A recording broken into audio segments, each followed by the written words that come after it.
नमस्कार, मैं मुस्कान कनौजिया और आप देख रहे हैं एसीसी न्यूज़ टुडे। पिछले कुछ दिनों से काफ़ी विवादों में चल रहे राजद्रोह कानून पर देश के सर्वोच्च न्यायालय ने रोक लगा दी है।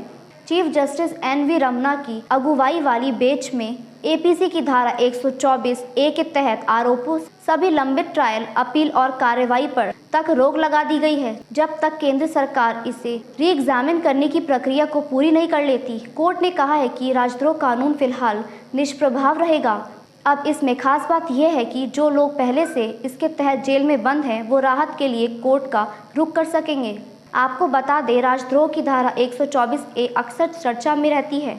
जब भी किसी पर इस धारा का इस्तेमाल किया जाता है तो यह सुर्खियों में आ जाती है। बता दें, राजद्रोह के कानून को पहली बार चुनौती नहीं दी गई है। पिछली सरकारों में भी इस कानून को चुनौती दी गई है।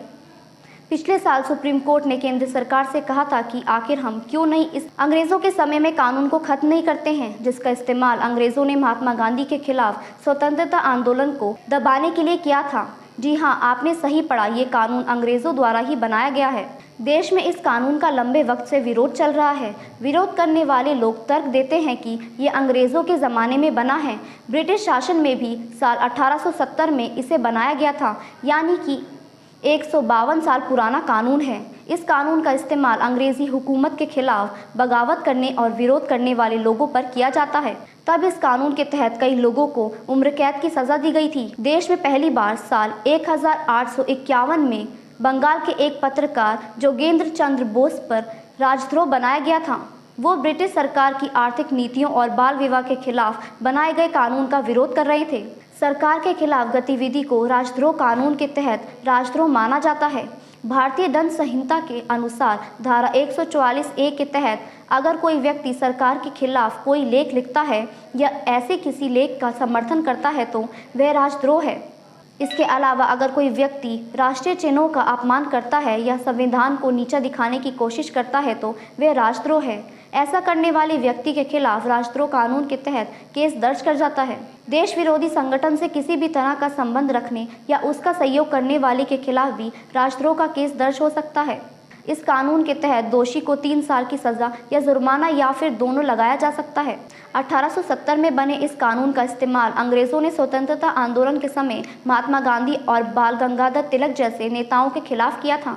महात्मा गांधी पर इसका इस्तेमाल वीकली जर्नल में यंग इंडिया नाम से आर्टिकल लिखे जाने की वजह से किया गया था। यह लेख ब्रिटिश सरकार के खिलाफ लिखा गया था। इसके अलावा देश के पहले प्रधानमंत्री जवाहरलाल नेहरू और भगत सिंह आदि स्वतंत्रता आंदोलन के दिग्गजों को ब्रिटिश शासन से तहत उनके राजद्रोही भाषाओं, लेख और गतिविधियों के लिए दोषी ठहराया गया था। स्वतंत्रता के बाद बिहार के रहने वाले केदारनाथ सिंह पर 1962 में राज्य सरकार ने एक भाषण को लेकर राजद्रोह का मामला दर्ज किया था, लेकिन इस पर हाईकोर्ट ने रोक लगा दी थी। केदारनाथ सिंह के मामले में सुप्रीम कोर्ट की 5 जांचों के संविधान पीठ ने भी अपने आदेश में कहा था कि राजद्रोह भाषणों और अभिव्यक्तियों को सिर्फ तभी दंडित किया जा सकता है जब उसकी वजह से किसी तरह की हिंसा या असंतोष या फिर सामाजिक असंतुष्टिकरण बने। इस पर एससी ने एक महत्वपूर्ण फैसला दिया था। इस मामले में फेडरल कोर्ट ऑफ इंडिया से सहमति जताई थी। सुप्रीम कोर्ट ने केदारनाथ केस में व्यवस्था दी कि सरकार की आलोचना या फिर प्रशासन पर कमेंट भर से राजद्रोह का मुकदमा नहीं बनता। सुप्रीम कोर्ट की संवैधानिक बेंच ने तब कहा था कि केवल नारेबाजी राजद्रोह के दायरे में नहीं आती। 2010 को बेनायक सेन पर नक्सल विचारधारा फैसले का आरोप लगाते हुए उन पर इस केस के तहत मुकदमा दर्ज किया गया था।